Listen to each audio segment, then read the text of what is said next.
Hey, how you doing? Welcome aboard. Glad to have you with us. Great to see you. It's Tumbleweed here, good guy with the black hat. Welcome to Tumbleweed Talks.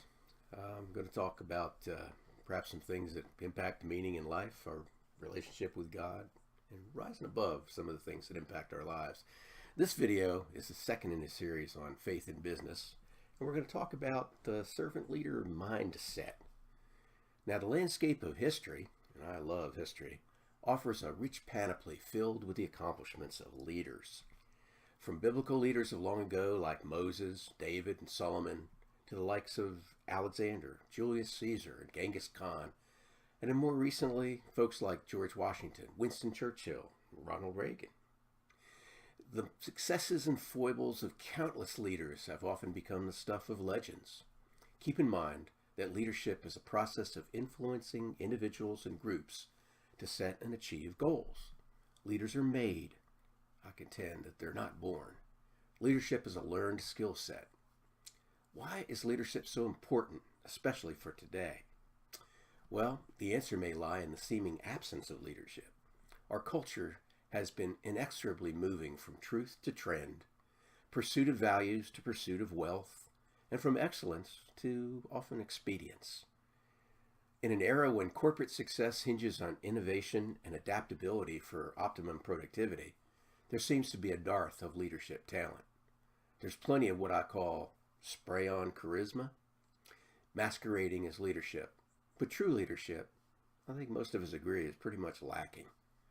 Any of us who's seen the film Patton recalls a scene when the general is standing before a huge U.S. flag and addressing his troops. There he is in full uniform with a sash. And he says, this I would contend defies movie scripting. He says, wars may be fought with weapons, but they are won by men. It is the spirit of the men who follow and of the man who leads who gains the victory.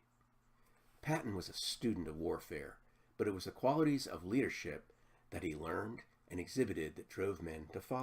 What then is a servant leader?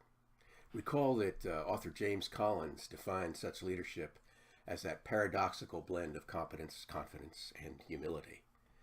The ultimate servant leader, I contend, and many will, was Jesus Christ. We'll get into why he is the archetypical servant leader. Recall his quote in Mark 9:23. Then Jesus said to him, "If you can, everything is possible to the one who believes." Bottom line, true leaders inspire others to achieve results. We can say that Christ had an advantage of being of the Spirit, but keep in mind that it was only in the final couple of years of his life that he fully emerged as a Messiah, the leader of his people. He had spent many years preparing. Leaders are indeed a special breed. They are distinct differences between leading and managing, for example. Leaders are channels for change, whereas managers are deliverers of order and process. In addition to providing inspirational vision and strategic thinking, leaders communicate in such a way as to provide a resource conduit. Leaders are motivators. By contrast, managers are planners, budgeters, and implementers of the leader's vision. The manager controls a team and solves problems through process and organization.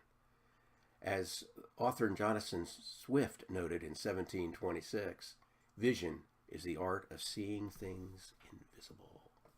Ooh. Leadership can be characterized as a mindset, a visionary mindset. So it is that companies tend to invest in training programs that develop management skill sets while ignoring leadership mindsets. Ironically, organizations develop managers when they actually need to develop great leaders. Few companies have any system in place to identify, develop, and nurture the leaders, much less servant leaders, that will take them to successively greater levels of growth. Moreover, companies often look at what a leader does and tend to overlook what a leader believes and whether it is synced with the company's vision, mission, and core values. Worse still, companies have no system in place for developing the next generation of leaders. Does your company have a leadership development system? Is it applied? I recently was rereading the Bible about Jesus' final days as described in the Gospels. I was startled at Jesus' visionary mindset. He was delivering on his Father's mission. He was a servant to God's people and especially to his disciples. It's startling that they were so caught up in their own concerns as to what would become of them that Christ struggled to get them to understand that he was soon to be crucified. It would ultimately take his rising on the third day to truly get their attention and realize their roles. While Christ was the epitome of the servant leader, he retained a certain human fallibility. So it is that all humans are imperfect. Perhaps it is why great leaders are so few. Just saying.